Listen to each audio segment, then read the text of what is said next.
أنا النهارده هاكلمكم على رحلتي الشخصية مع السمنة. أنا جالي سؤال في الحلقة اللي فاتت، واحد بيسألني بيقول لي: الموضوع مش سهل، وإن إحنا نبدأ، أصل أنت مش عارف يعني إيه واحد يبقى وزنه زايد. وأنا النهارده عايز أحكي لكم حكايتي الشخصية.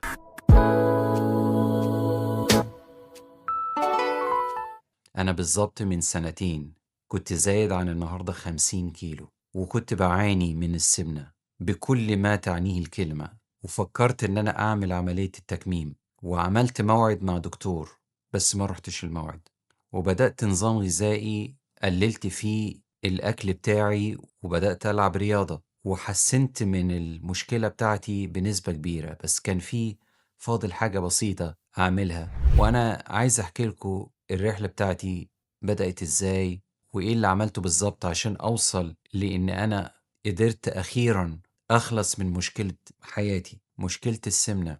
هي أصعب مشكلة واجهتني أنا شخصيًا في حياتي. diets يمين وشمال وفوق وتحت، diet النباتي كل ما تتخيلوا، low carb high carb high protein، زيادة في البروتينات، نشويات أقل، كل حاجة تتخيلها أنا جربتها، بس ما قدرتش أقضي على المشكلة دي. كان في جزء كده فاضل قدرت أفهمه من رحلتي السنتين اللي فاتوا دول.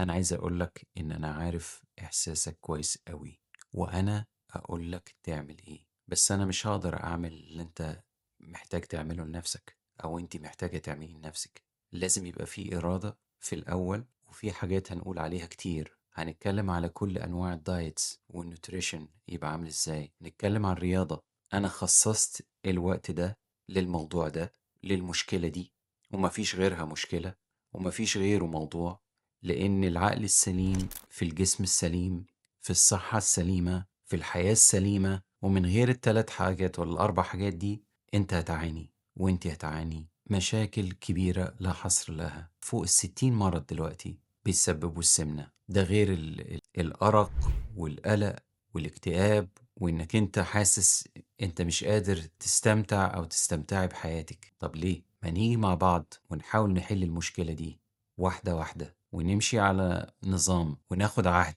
إن إحنا نحاول نحسن من حالنا ولو حاجة بسيطة. النهاردة الموضوع ما حصلش في يوم وليلة، ومش هيتحل في يوم وليلة، وإحنا عارفين كده كويس وفاهمين اللي محتاجين نعمله.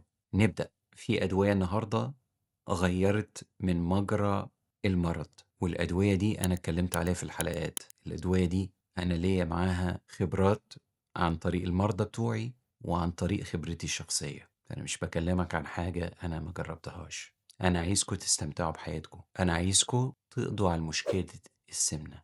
تشتري حاجة مرة واحدة، مش كل شوية تضطر تنزل تجيب لبس جديد عشان وزنك اتغير أو وزنك اتغير. الصور اللي احنا مكسوفين ناخدها عشان وزننا زايد، كل ده ألم وتعب نفسي لا حصر له. ملايين الناس بتعاني من المشكلة دي لوحدهم، محدش حاسس بيهم. أنا حاسس بيكم، وإن شاء الله هنحل المشكلة دي مع بعض. هنعمل challenges وهنعمل حاجات هنحاول نحل بيها المشكلة. شكرا ليكم إن انتوا سمعتوا لي النهاردة، إن أنا بتكلم بصفة مريض مش صفة طبيب، بس أنا حاسس كويس وعارف كويس انتوا بتعانوا ازاي. مش هيهدى لي بال إلا لما كل واحد فيكم نفسه يخس. وشكرا.